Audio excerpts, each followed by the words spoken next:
Bonjour mes chers élèves, avec cette séquence vidéo, je vais commencer une série de séquences en rapport avec le corrigé, les corrigés des sujets de l'examen national du bac 2016, filière internationale, option français, section deuxième bac SVT, matière, sciences de la vie et de la terre.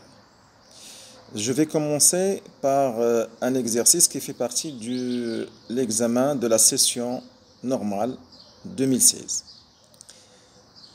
Cet exercice se situe dans la partie raisonnement scientifique et communication écrite et graphique.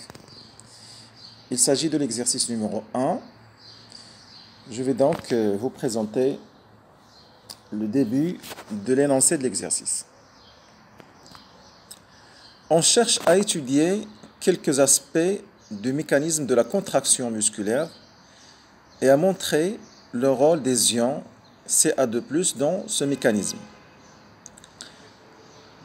À partir de cette introduction, vous pouvez constater qu'il s'agit d'un contenu en relation avec le chapitre du rôle du muscle squelettique strié dans la conversion de l'énergie.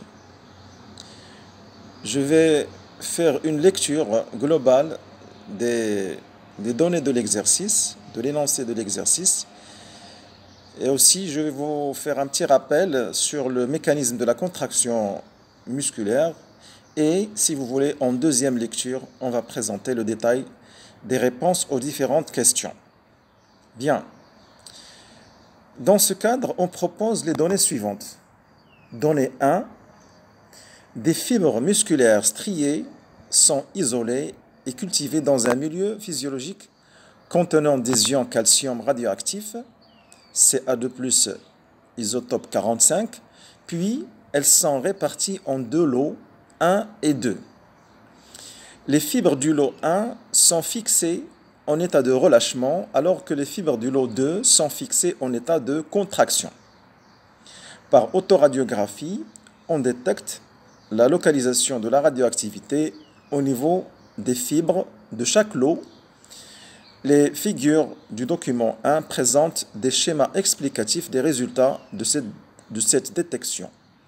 La figure A pour les fibres du lot 1, la figure B pour les fibres du lot 2. Bien. Le contenu de ce texte va être expliqué par le schéma suivant. Eh bien, ce que vous pouvez constater dans ce schéma-là, vous avez donc le schéma, le document comporte donc le schéma de la figure A et le schéma de la figure B. Donc, figure A, ça correspond au lot numéro 1 et figure B, ça correspond au lot de numéro 2. Donc, le lot numéro 1 et le lot numéro 2, ça concerne donc des fibres musculaires. Bien. Vous avez donc le lot 1. Le lot numéro 1, ce sont les fibres musculaires qui sont fixées en état de relâchement. Et les fibres du lot numéro 2 sont fixées à l'état de contraction. Et vous avez ces petites étoiles, ça représente la radioactivité. Et la radioactivité, ça représente là où on a le calcium radioactif. Eh bien, une remarque à propos des études faites à propos du muscle. Lorsqu'on vous propose des données expérimentales, il faut toujours faire attention de savoir de quoi il s'agit, c'est-à-dire quel est l'objet de l'étude expérimentale. Est-ce qu'on est en train d'étudier des muscles in vivo, c'est-à-dire au sein de l'organisme, ou bien des muscles isolés dans le milieu expérimental? On peut aussi isoler des fibres musculaires, c'est-à-dire les cellules musculaires. On peut aussi, dans d'autres expériences, isoler les myofibrilles ou bien les myofilament. Les myofibrilles, ce sont les petits cylindres qui se trouvent à l'intérieur du sarcoplasme, c'est-à-dire du cytoplasme de la fibre musculaire, et ce sont les éléments contractiles de la fibre musculaire. Donc, ce sont des éléments qui se trouvent au sein du cytoplasme de la cellule. On peut aussi, donc, dans d'autres expériences, isoler les filaments, c'est-à-dire les filaments d'actine et les filaments de myosine. Donc, il faut toujours savoir à quel niveau on est en train de travailler à propos des structures biologiques utilisées dans une expérience donnée. Dans ce cas-là, nous avons isolé des fibres musculaires, donc qui sont les cellules musculaires. Alors, qu'est-ce que vous pouvez constater ici? Vous avez la membrane cytoplasmique. Vous avez des invaginations de cette membrane cytoplasmique qui constitue le système T.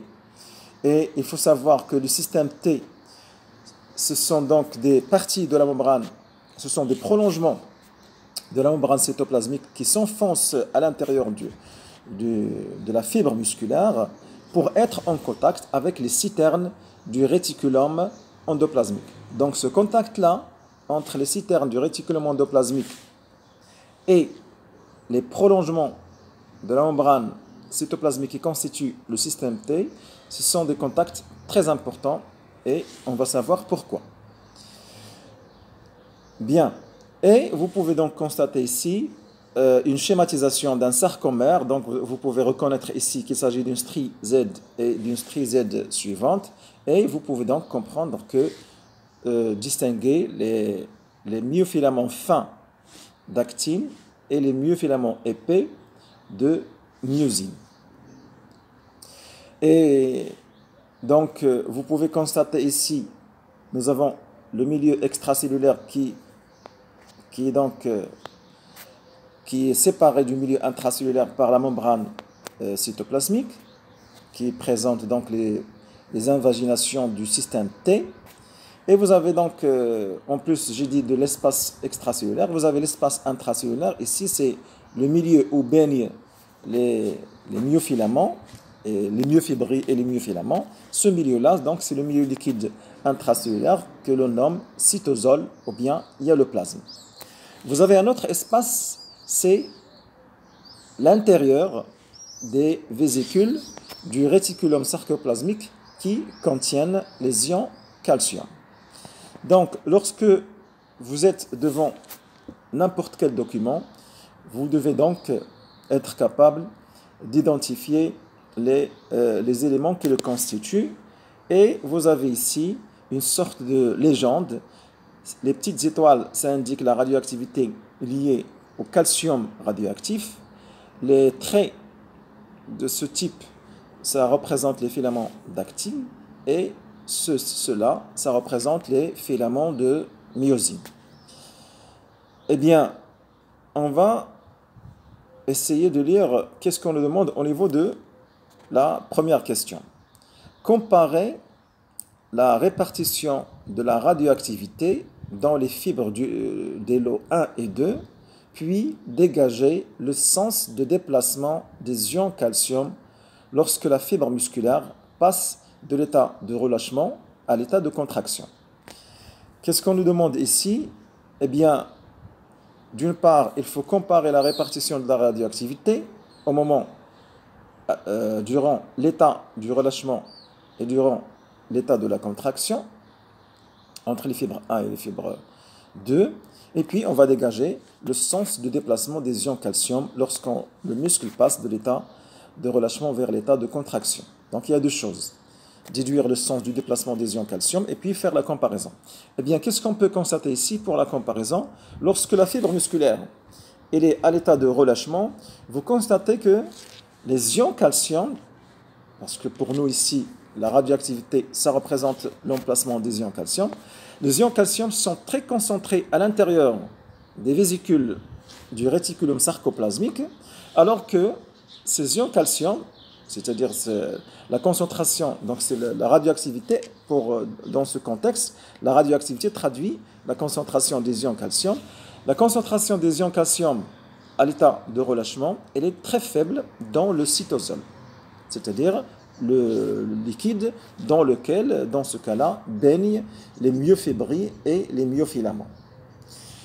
Bien, donc ça c'est l'état de relâchement, c'est-à-dire forte concentration des ions calcium à l'intérieur des vésicules du réticulum sarcoplasmique, faible concentration dans le cytosol.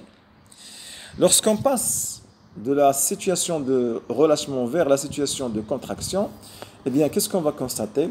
On va constater que la concentration, l'intensité de la radioactivité diminue à l'intérieur des vésicules du réticulum sarcoplasmique, c'est-à-dire la concentration des ions calcium, donc ça diminue à l'intérieur des vésicules pour augmenter dans le cytosol.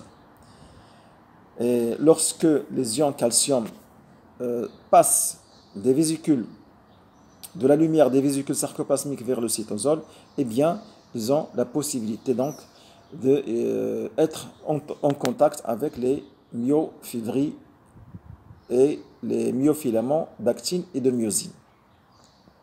Donc, qu'est-ce qu'on va déduire? On va déduire tout simplement que la contraction musculaire s'accompagne d'une sortie des ions calcium des vésicules sarcoplasmiques vers le cytosol. Donc, il y a la partie qui concerne la comparaison et la partie qui concerne le mouvement des ions calcium lorsqu'on passe de l'état de relâchement vers l'état de contraction. Donc ça, c'est en gros ce qu'on va trouver dans la réponse à la question numéro 1. La suite, c'est la donnée numéro 2. Donnée numéro 2, l'étude biochimique et l'observation par électronographie des myofilaments d'actine et de myosine. Donc ici, l'objet de l'expérience, ce n'est pas le muscle, ce n'est pas les fibres musculaires, ce n'est pas les myofibrilles, mais ici les myofilaments d'actine et de myosine. Donc, l'étude biochimique et l'observation par électronographie des myofilaments d'actine et de myosine dans des fibres musculaires en présence et en absence d'ion Ca2+, ont permis de construire le modèle explicatif présenté dans le document 2. Vous avez ici le document 2. Alors, qu'est-ce que vous devez comprendre à partir de ce document 2? Donc, vous avez deux schémas. Vous avez ici, vous devez reconnaître donc les molécules de la protéine qui s'appelle l'actine, et l'assemblage de ces protéines d'actine, ça va constituer le myofilament fin d'actine. Donc vous avez ici le myofilament fin d'actine qui comporte en plus de l'actine, il comporte une autre protéine qui s'appelle la troponine et une troisième protéine qui s'appelle la tropomyosine.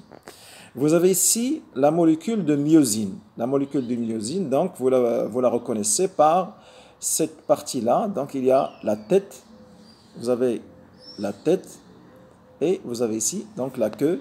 C'est ce qui vous permet de reconnaître qu'il s'agit donc de la molécule de myosine.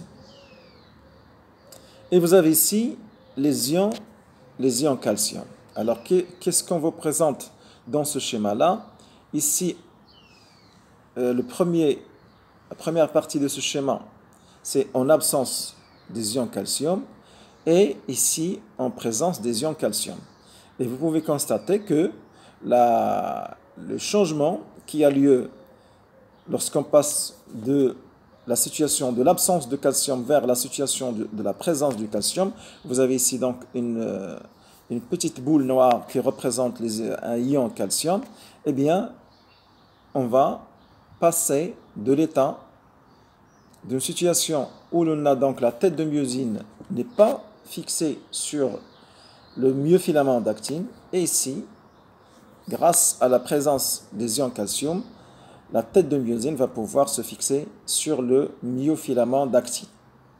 Voilà donc au sujet de ce schéma-là. Donc à chaque fois, il faut donc être capable de décrypter le contenu du schéma. Donc absence de calcium, présence de calcium. Première situation, la tête de myosine n'est pas fixée sur le myofilament d'actine. Deuxième situation, la tête de myosine est fixée sur le myofilament d'actine. Et qu'est-ce qu'on vous demande dans la deuxième question? En vous basant sur les résultats présenté dans le document 2, montrer comment les ions calcium interviennent-ils dans la contraction de la fibre musculaire. Eh bien, dans la réponse à cette question, vous devez donc mobiliser vos connaissances, vos prérequis, parce qu'on va dire que la fixation de l'ion calcium sur la molécule de la troponine va provoquer donc un changement de configuration au niveau de cette protéine. Ce changement de configuration va se répercuter sur la tropomyosine qui va faire un mouvement de glissement pour libérer les sites situés sur les molécules d'actine qui vont pouvoir fixer les têtes de myosine. Donc vous devez répondre à partir de ce schéma, mais aussi il faut, j'ai dit, mobiliser vos connaissances. Donc on va voir le détail, après le détail de la réponse à cette question. Question numéro 2. Bien, maintenant je vais ouvrir une parenthèse pour vous présenter le mécanisme de la contraction musculaire, essentiellement le mécanisme moléculaire de la contraction musculaire. Eh bien, vous avez ici la membrane cytoplasmique. Pour la fibre musculaire, on l'appelle le sarcolème. Ici, cette boule jaune, ça représente l'excitation électrique, plus précisément le potentiel d'action qui se propage tout au long du sarcolème, c'est-à-dire tout au long de la membrane cytoplasmique de la fibre musculaire. Et ce message nerveux, il est issu de la synapse neuromusculaire. Donc, vous devez savoir que la contraction musculaire est sous le contrôle du système nerveux et vous avez les fibres nerveuses motrices se terminent par des arborisations terminales. Ces arborisations terminales se terminent par des boutons synaptiques, c'est-à-dire par des synapses qui sont en relation avec la membrane cytoplasmique ou bien le sarcolème de la fibre musculaire. Donc, on les appelle synapses neuromusculaires. Donc, qu'est-ce qui se passe au niveau d'une synapse neuromusculaire? Eh bien, passage du message nerveux de la terminaison de la fibre nerveuse motrice vers la membrane cytoplasmique ou bien le sarcolème de la fibre musculaire.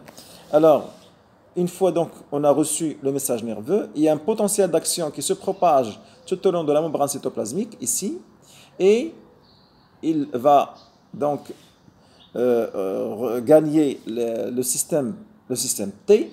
Et qu'est-ce qui se passe donc au niveau de cette région où l'on a donc un contact entre le sarcolème d'une part et la membrane des vésicules du réticulum sarcoplasmique d'autre part?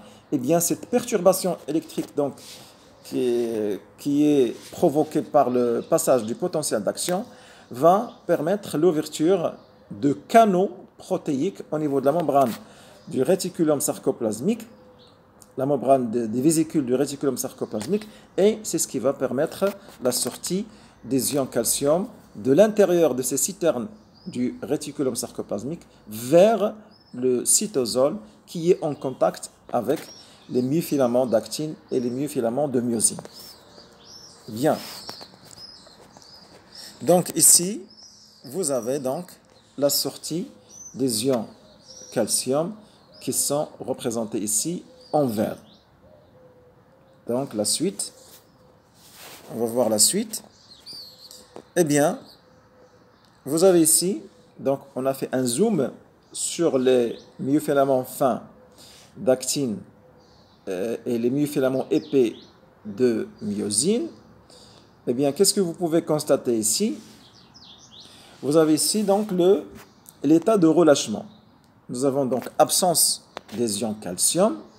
Eh bien, en absence des ions calcium, les sites des molécules d'actine qui doivent fixer les têtes de myosine sont masqués par les molécules de tropomyosine. Donc, dans cette situation-là, en absence des ions calcium, il n'y a aucune possibilité de fixation des têtes de myosine sur les myofilaments fins d'actine.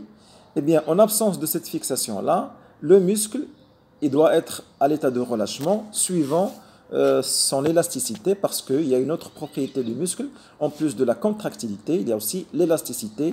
Eh bien, l'élasticité, c'est la tendance spontanée du muscle à se relâcher. Donc, le relâchement du muscle, c'est un mouvement passif, alors que la contraction, c'est un mouvement actif qui nécessite de l'énergie. Donc, en absence de fixation des têtes de myosine sur les myofilaments d'actine, eh bien, le muscle, ou bien la fibre musculaire plus précisément, va suivre sa propriété d'élasticité et il va être dans un état de relâchement. Bien, et on va voir qu'est-ce qui se passe en présence du calcium. Donc, la présence du calcium en contact avec les myofilaments d'actine, elle est provoquée donc par la sortie de ces ions des vésicules du réticulum sarcoplasmique vers le cytosol.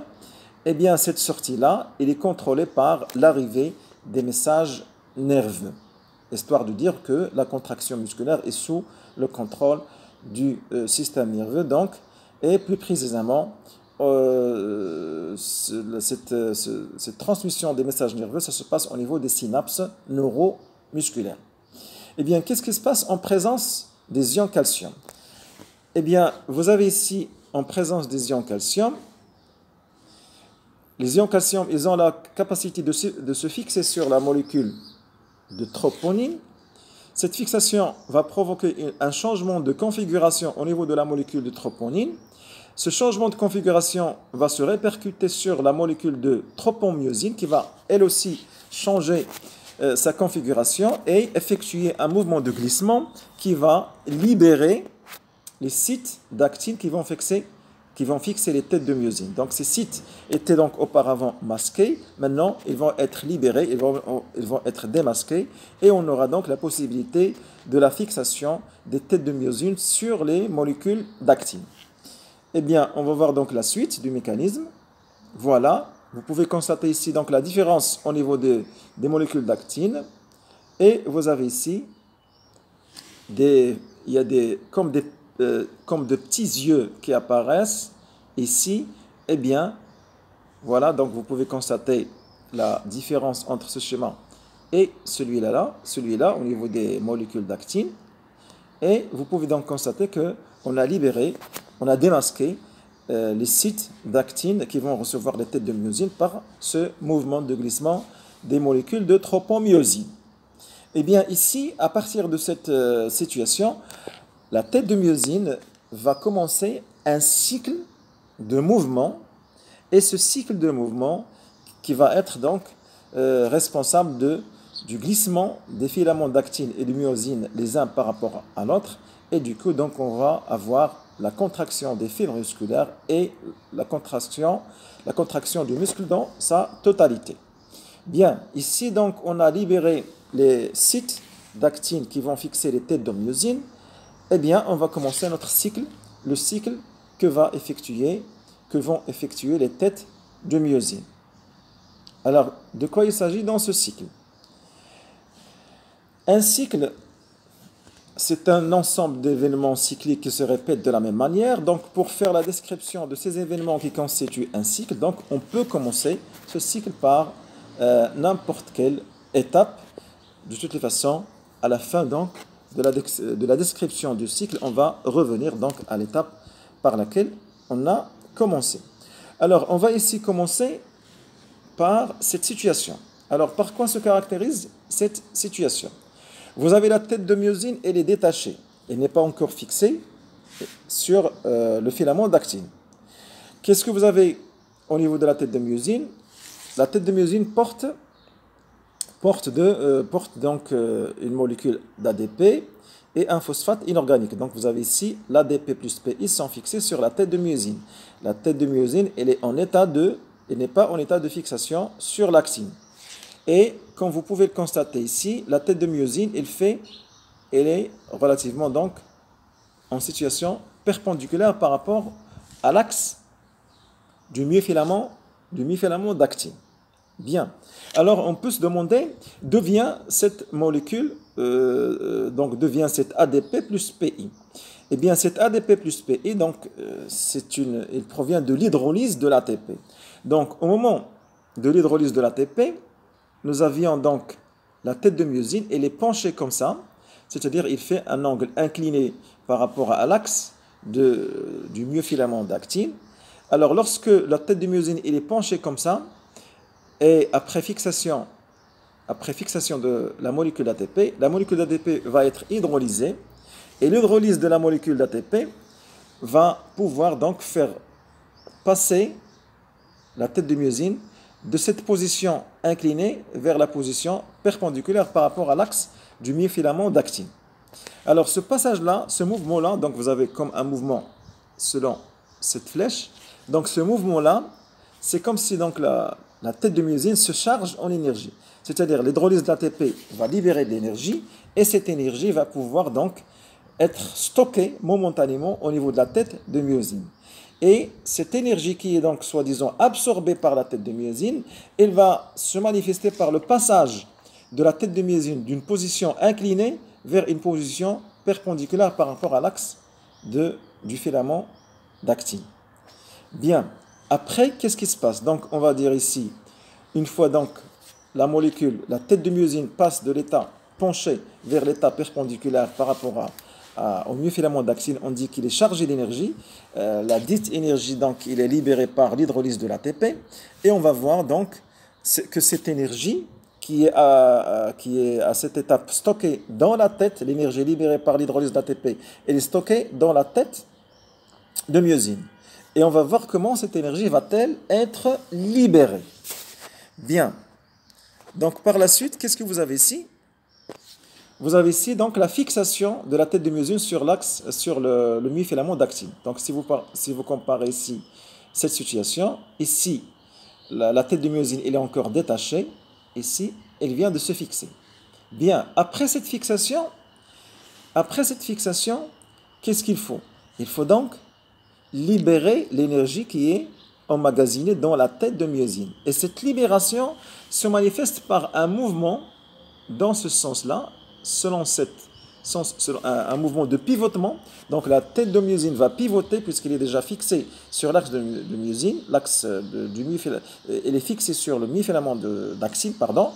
Le pivotement de la tête de myosine va provoquer donc un glissement des filaments, des myofilaments fins et des myofilaments épais, les uns par rapport aux autres. Donc, à ce moment-là, on est dans l'étape de fixation. Alors, qu'est-ce qu'il faut? Après, il faut avoir donc un pivotement. Et ce pivotement, c'est la libération de l'énergie qui a été donc absorbée par la tête de myosine au moment de l'hydrolyse de l'ATP. Eh bien, on va voir par la suite qu'est-ce qui va se passer. Eh bien, vous avez ici le fameux pivotement. Regardez la situation de la tête de myosine. Ici, elle est penchée et ici, elle est perpendiculaire. Donc, on a le pivotement, c'est-à-dire on a libéré notre énergie qui est stockée dans la tête de myosine, c'est-à-dire on va exercer une force sur le myofilament fin d'actine qui va provoquer donc le glissement. Bien sûr, vous pouvez comprendre que nous avons au niveau d'un myofilament épais de myosine un très grand nombre de têtes de myosine qui vont effectuer le même travail. Donc, ce mouvement de pivotement, j'ai dit donc, la tête de myosine va pivoter dans ce sens-là, selon cette flèche, et ce pivotement va pouvoir donc permettre le glissement des myofilaments fins et des myofilaments épais les uns par rapport aux autres. Au moment de ce pivotement, vous devez constater qu'on a donc la disparition de l'ATP. Eh bien, la disparition de l'ATP et du PI, donc vous pouvez faire donc la liaison entre ce que vous savez à propos de la respiration cellulaire et de la fermentation. Eh bien, ADP plus PI, soit ils vont rester dans le cytosol pour avoir donc la synthèse d'ATP dans le cadre de la glycolyse ou bien la fermentation lactique, ou bien ADP plus PI, ils vont pénétrer dans la matrice mitochondriale pour qu'il y ait donc synthèse d'ATP au niveau de la sphère pédonculée.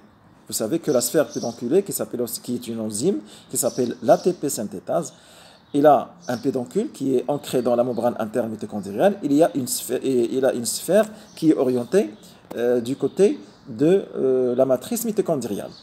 Et c'est à ce niveau-là, au niveau de la tête au niveau de la sphère de l'ATP synthétase, qu'on aura donc la synthèse de l'ATP à partir de ADP plus PI.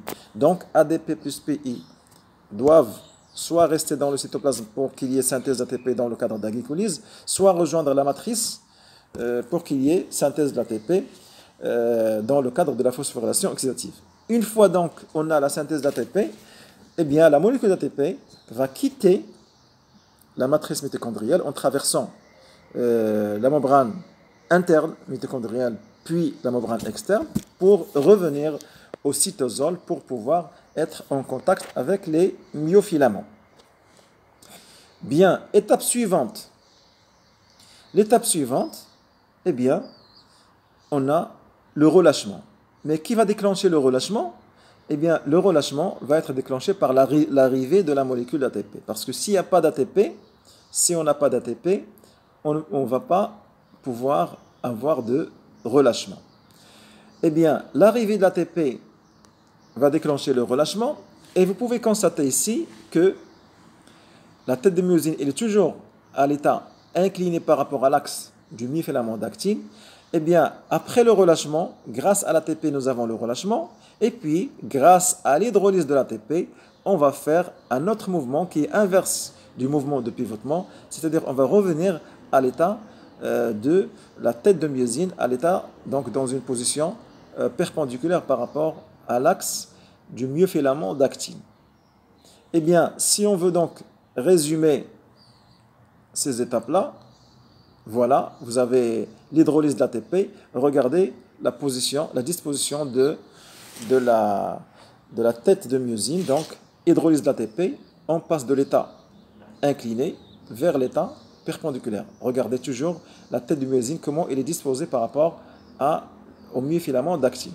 Et c'est grâce donc à cette hydrolyse de l'ATP qu'on a donc effectué ce mouvement dans le sens donc ici, dans le sens de cette flèche, et ce mouvement-là donc traduit l'absorption de l'énergie libérée par l'hydrolyse de l'ATP par la tête de myosine et le cycle recommence. Mais tout ce cycle-là est donc la continuité de ce cycle, c'est-à-dire la continuité de la contraction musculaire, elle est liée à la présence des ions calcium que vous avez ici représenté en vert. Bien, alors pour dire que la contraction musculaire est un phénomène régulé, revenons au rôle du réticulum sarcoplasmique. Le réticulum sarcoplasmique, ici, donc notre réticulum sarcoplasmique, il possède deux types de protéines. D'une part, nous avons des protéines canales qui vont permettre la sortie des ions calcium à l'occasion de l'arrivée de la perturbation électrique liée au potentiel d'action, c'est-à-dire liée au message nerveux. Cette sortie va se faire de façon spontanée, à condition que ces protéines canales doivent s'ouvrir, et leur ouverture, donc, elle est sous l'effet de la perturbation électrique du message nerveux. Mais au fur et à mesure de la sortie des ions calcium vers le cytosol, il y a des pompes à ATP qui vont repomper les ions calcium à l'intérieur du réticulum sarcoplasmique. C'est-à-dire, s'il n'y a pas une continuité des messages nerveux, eh bien, on aura une contraction, et puis les ions calcium vont revenir vers l'intérieur de la membrane, vers l'intérieur des vésicules du réticulum sarcoplasmique, et la contraction va s'arrêter. Pour avoir encore une autre contraction, ou bien pour assurer la continuité de la contraction, eh bien, il faut la continuité des messages nerveux. Donc, histoire de rappeler que la contraction musculaire est sous le contrôle du système nerveux. Donc, après ce petit rappel sur le mécanisme de la contraction musculaire, je vais continuer donc la lecture et la discussion du contenu de l'exercice. Donc, on a déjà étudié donnée numéro 1 et donnée numéro 3. Eh bien, donnée numéro 1 et 2. Et vous avez ici, donc, donnée numéro 3. Qu'est-ce que vous avez au niveau des données numéro 3? Pour extraire l'énergie nécessaire à sa contraction, la fibre musculaire hydrolyse de grandes quantités d'ATP. Afin de déterminer certaines conditions nécessaires à l'hydrolyse de ces molécules, on présente les données expérimentales du document 3, qui est donc ce tableau-là. Donc on veut comprendre comment l'hydrolyse de l'ATP permet-elle de assurer la contraction musculaire. Bien, le document 3, qu'est-ce qu'il vous présente? Donc, c'est un travail qui se fait donc in vitro, c'est une expérience. Donc, nous avons des structures biologiques qui sont mises dans un milieu expérimental. Alors, qu'est-ce qu'on met dans un milieu expérimental? On doit toujours donc se poser la question, est-ce qu'on est en train de travailler avec un muscle tout entier, ou bien avec des fibres musculaires, ou bien avec des myofibrilles, ou bien des myofilaments, parce que les myofibrilles, ce sont les éléments contractiles du muscle, et une myofibrille, c'est un cylindre qui comporte donc des faisceaux de myofilaments fins d'actine associés à des myofilaments épais de myosine. Donc, dans ce cas-là, on ne travaille pas ni avec le muscle tout entier, ni avec la fibre musculaire en tant que cellule, ni avec les myofibrilles dans leur totalité, mais on travaille avec des myofilaments. Donc, à chaque fois que je travaille dans une expérience avec des structures biologiques, donc je dois savoir le niveau d'organisation de ces structures biologiques. Est-ce que je suis au niveau d'un organe, d'un tissu, de cellules, ou bien des structures qui constituent la cellule, des constituants de la cellule. Donc, eh bien, ici, nous sommes en train de travailler sur les myofilaments. Eh bien, ici, dans cette expérience, vous avez 3 milieux. Le milieu 1, le milieu 2 et le milieu 3. Donc, la première ligne correspond au milieu 1, la deuxième ligne de ce tableau correspond au milieu 2 et la troisième ligne correspond au milieu 3. Et vous avez à chaque fois, donc, vous avez ici la première colonne, c'est le début de l'expérience. La deuxième colonne, c'est la fin de l'expérience. Bien. Eh bien, qu'est-ce que vous pouvez constater ici? Si je mets dans le milieu expérimental des myofilaments de myosine, plus des myofilaments d'actine, plus l'ATP, plus le calcium, qu'est-ce qu'on va voir à la fin de l'expérience? Formation du complexe actomyosine. Eh bien, que veut dire le complexe actomyosine? C'est tout simplement les molécules d'actine, les filaments d'actine sont complexés avec les filaments de myosine, les myofilaments de myosine. C'est-à-dire il y a une fixation les uns par rapport aux autres, c'est-à-dire notamment au niveau des têtes de myosine. Donc là, les têtes de myosine vont se fixer sur les myofilaments fins d'actine et cette fixation, ça va constituer un complexe qu'on appelle complexe actomyosine. Eh bien, pour le milieu 1, on a tous les ingrédients qu'il faut, c'est-à-dire nous avons les filaments de myosine, nous avons des filaments d'actine, nous avons de l'ATP et des ions calcium. Donc, formation du complexe actomyosine, plus calcium, une grande quantité d'ADP plus PI. Donc, apparition d'une grande quantité d'ADP plus PI. Donc, vous avez au point de départ de l'ATP. Regardez ici, vous avez au point de départ, au début de l'expérience, vous avez de l'ATP. Et à la fin de l'expérience, vous avez l'apparition d'une grande quantité d'ADP plus PI. Eh bien, tout simplement, comment peut-on interpréter cela? Tout simplement, on va dire qu'il y avait l'hydrolyse de l'ATP en grande quantité. Alors, cette hydrolyse de l'ATP, elle est, si vous voulez, activée, en termes biochimiques, on dit qu'elle est catalysée par le complexe actomyosine. Donc, en présence du calcium, le complexe actomyosine va jouer le rôle d'une enzyme qui a la capacité de catalyser l'ATP, catalyser l'hydrolyse de l'ATP. Et c'est pour cela qu'on a apparition d'une grande quantité d'ADP plus PI. Donc, le milieu 1, c'est le cas, c'est-à-dire où on a tous les ingrédients qu'il faut pour qu'il y ait hydrolyse de l'ATP et donc apparition de l'ADP plus PI. Qu'est-ce qui se passe au niveau du milieu 2? Au niveau du milieu 2, nous avons les filaments d'actine, ATP, calcium. Qu'est-ce qui manque? Eh bien, il manque les filaments de myosine. Donc, on a actine, ATP, calcium et absence de myosine. Eh bien, à la fin de l'expérience, rien n'a changé. On a toujours filaments d'actine, ATP, calcium. Donc rien n'a changé parce que, c'est-à-dire on n'a pas eu hydrolyse de l'ATP parce que donc c'est le complexe actomyosine qui a la possibilité d'hydrolyser l'ATP. Dans le milieu 3,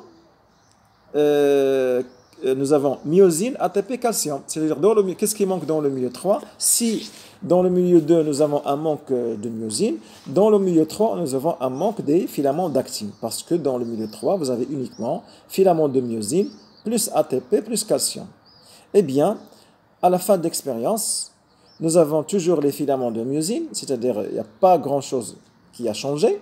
Nous avons toujours des mi-filaments de myosine. Nous avons toujours une grande quantité d'ATP qui n'a pas été, donc qui n'est pas hydrolysée. Nous avons toujours notre calcium, mais on a une faible quantité d'ATP plus P. C'est-à-dire, comment peut-on interpréter cette faible quantité d'ATP plus P? Parce que la tête de myosine, les têtes de myosine à elles seules, ils ont la possibilité d'hydrolyser l'ATP, mais vraiment avec une cadence très très très faible, voire négligeable. Donc, le milieu 3, donc les résultats du milieu 3, à peu près, donc ça ressemble aux résultats du milieu 2. Eh bien, qu'est-ce qu'on nous demande à partir de ces données expérimentales? On vous dit, en exploitant les données expérimentales du document 3, c'est-à-dire ce tableau-là, expliquer la différence d'hydrolyse de l'ATP observée dans les différents milieux. Donc, c'est la discussion qu'on vient de dire, qu'on vient de présenter, et on va voir après dans le détail de la présentation, dans la présentation du détail de la réponse, des réponses aux questions. Quatrième question, en vous basant sur les données précédentes et sur vos connaissances, résumez l'enchaînement des événements conduisant à la contraction du muscle et à une excitation, c'est-à-dire qu'on va vous demander dans la quatrième question de résumer le mécanisme de la contraction musculaire. C'est-à-dire depuis l'arrivée du message nerveux jusqu'à la libération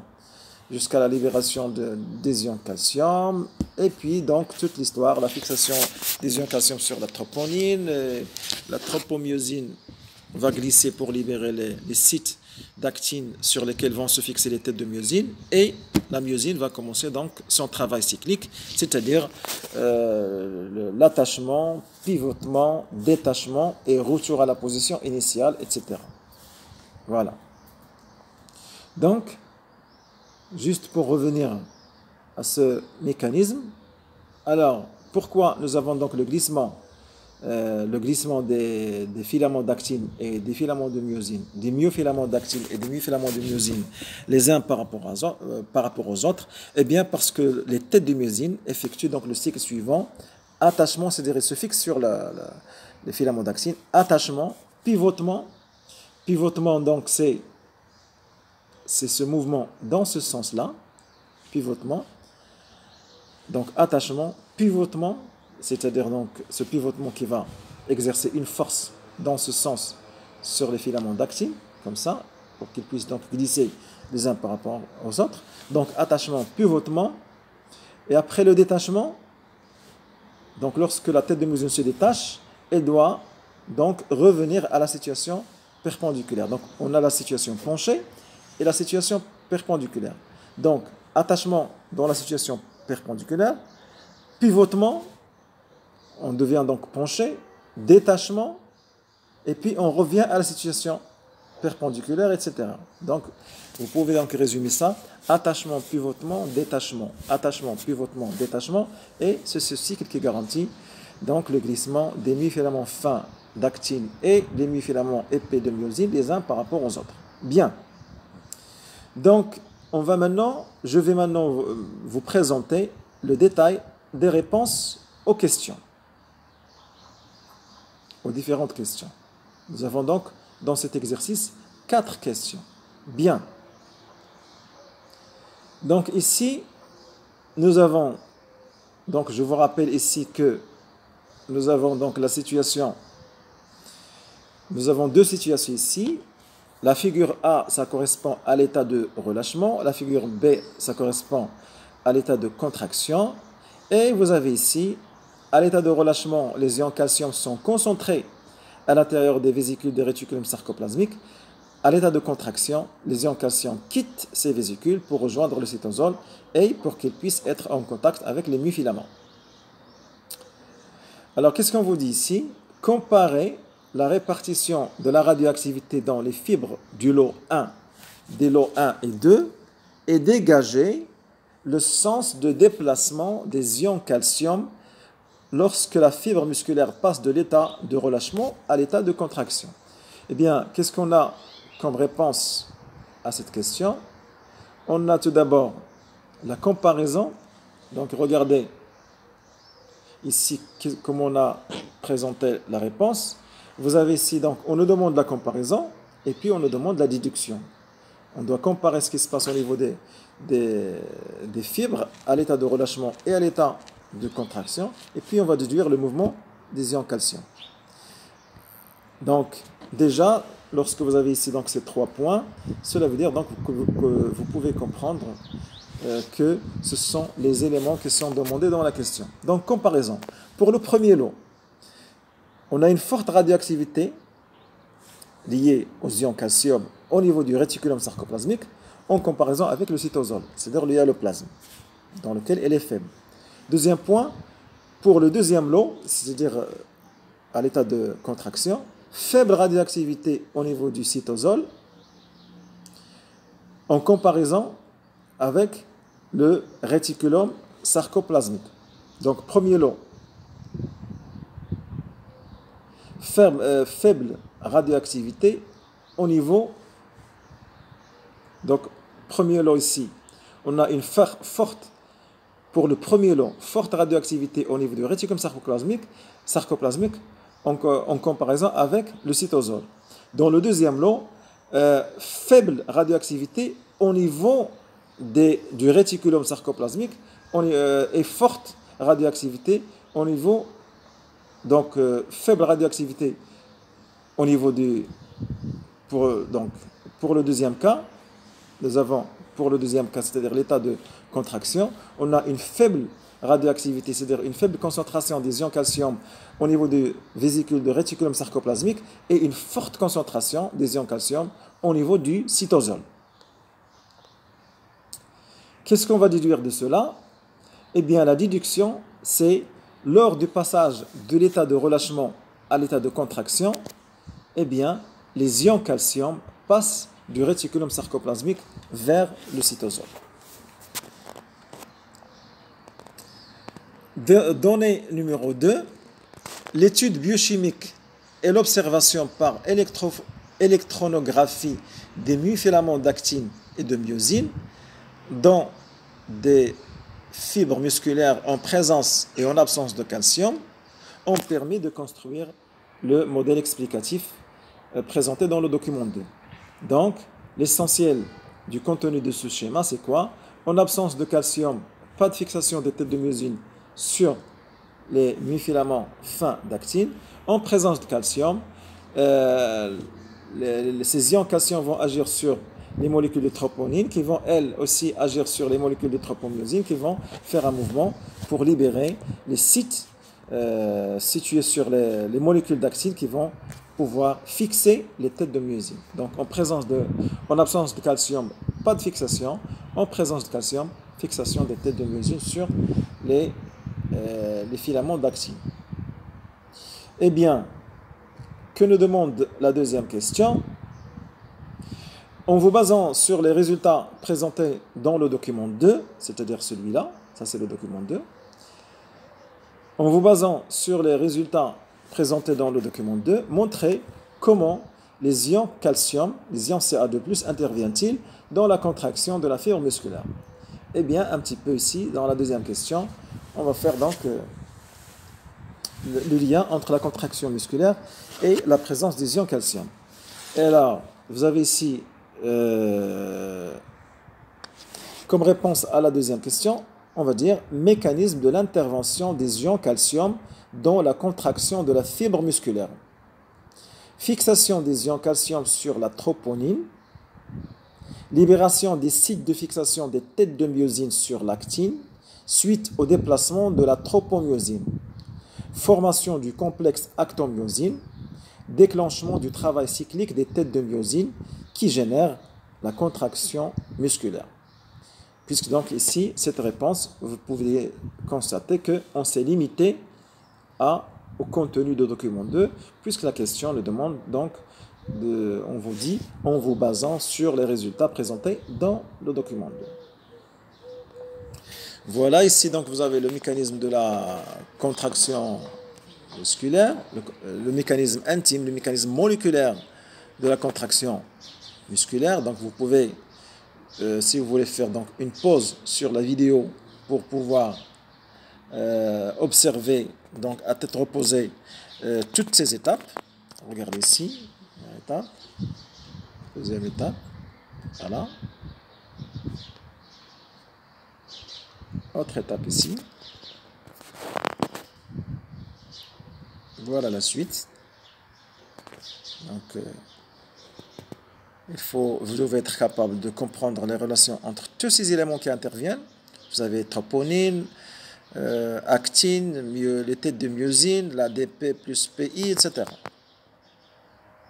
Donc, pour comprendre un mécanisme, il faut comprendre les rôles respectifs de tous les éléments qui interviennent et les relations entre les rôles de ces éléments. Voilà. Vous avez donc la tête de myosine est fixée sur le filament d'actine. Vous avez les sites sont libérés et le cycle recommence. Voilà. Alors, bien, on va passer à la discussion donc de la donnée numéro 3. Pour extraire l'énergie nécessaire à sa contraction, la fibre musculaire hydrolyse de grandes quantités d'ATP on a dit donc la fibre musculaire hydrolyse de grandes quantités d'ATP.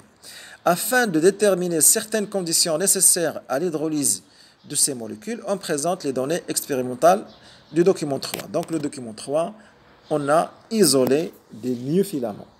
Milieu 1, nous avons actine, myosine, ATP, calcium. C'est-à-dire, tout se passe, donc on a toutes les conditions nécessaires à l'hydrolyse de l'ATP. Milieu 2, filament d'actine, ATP, calcium, avec absence de myosine.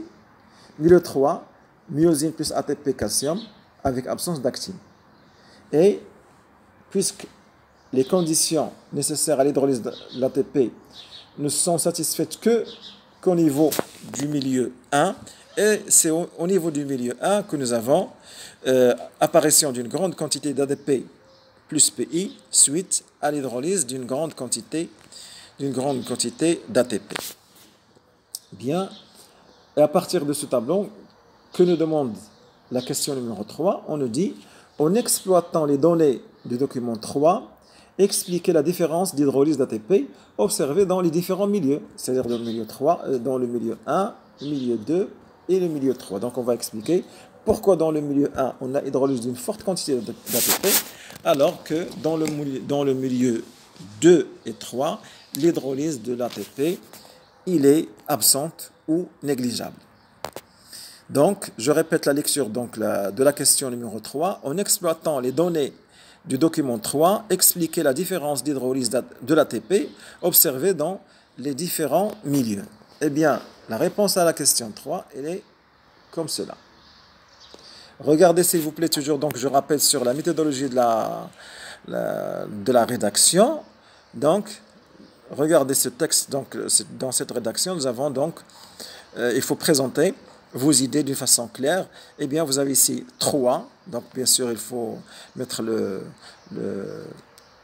numéro de la question. Donc, 3 explications. Et vous avez donc milieu 1, milieu 2, milieu 3. C'est-à-dire, je vais expliquer ce qui se passe dans le milieu 1 et je vais expliquer ce qui se passe dans le milieu 2 et enfin dans le milieu 3. Donc, milieu 1. La formation d'une grande quantité d'ADP plus PI suite à l'hydrolyse de grandes quantités d'ATP s'explique par la formation du complexe actin-myosine. Ce complexe possède la propriété de déclencher l'hydrolyse de l'ATP. Voilà. Si on n'a pas de complexe actin-myosine, on n'a pas d'hydrolyse d'ATP. C'est très simple. Milieu 2. L'absence de l'hydrolyse de l'ATP s'explique par l'absence du complexe actin-myosine, car ce milieu ne contient que les filaments d'actine. Milieu 3, l'hydrolyse de faible quantité d'ATP s'explique par l'absence du complexe actin-myosine, car ce milieu ne contient que la myosine. Voilà donc la réponse à la question numéro 3. Question numéro 4. En vous basant sur les données précédentes et sur vos connaissances, résumez l'enchaînement des événements conduisant à la contraction musculaire suite à une excitation. C'est-à-dire, on va passer de l'arrivée du message nerveux jusqu'au mécanisme intime de la contraction musculaire, mais bien sûr, on doit être capable de résumer ces données-là, parce que la question, ça nous demande de résumer. Donc, ici, on vous demande de résumer le mécanisme de la contraction musculaire depuis l'arrivée du message nerveux jusqu'au mouvement cyclique des têtes de myosine. Eh bien, qu'est-ce qu'on vous présente ici comme réponse à la question numéro 4? La succession des événements depuis l'excitation à la contraction musculaire. Donc ici, j'ai commencé par la présentation, bien sûr, du numéro de la question, c'est-à-dire la question numéro 4. La succession des événements depuis l'excitation de la contraction musculaire, eh bien, on a présenté ici donc la réponse se forme d'un certain nombre de points et bien sûr, histoire toujours de présenter les idées d'une façon claire. Suite à l'excitation du muscle, les ions calcium sont libérés dans le cytosol à partir du réticulum sarcoplasmique. Libération des sites de fixation des têtes de myosine, formation des complexes actin-myosine, déclenchement du travail cyclique des têtes de myosine, aboutissant au glissement des filaments d'actine par rapport aux filaments de myosine, ce qui entraîne la contraction musculaire. Et ici, à la fin, on a expliqué un petit peu ce que c'est que ce travail cyclique. Donc, on a le travail cyclique des têtes de myosine, attachement, pivotement, détachement avec hydrolyse de l'ATP. Donc ça, c'est un résumé, si vous voulez, du mécanisme de la contraction musculaire. Donc, je répète la lecture de la quatrième réponse, la réponse à la question numéro 4. La succession des événements depuis l'excitation à la contraction musculaire. Suite à l'excitation du muscle, les ions calcium sont libérés dans le cytosol à partir du réticulum sarcoplasmique. Libération des sites de fixation des têtes de myosine, formation des complexes actin-myosine, déclenchement du travail cyclique des têtes de myosine aboutissant au glissement des filaments d'actine par rapport aux filaments de myosine, ce qui entraîne la contraction musculaire. Travail cyclique, attachement, pivotement, détachement avec hydrolyse de l'ATP. Voilà, avec cela donc, j'ai fini la présentation du corrigé de cet exercice. Je vais continuer donc, dans les prochaines séquences vidéo, je vais continuer donc la présentation du corrigé du sujet de l'examen national, deuxième année sciences de la vie et de la Terre 2016. Donc je vais commencer, donc on va continuer la session normale et après donc on va attaquer la session de rattrapage. Donc d'ici là, je vous souhaite bonne chance dans votre préparation à votre examen du bac. Eh bien, portez-vous bien et à la prochaine.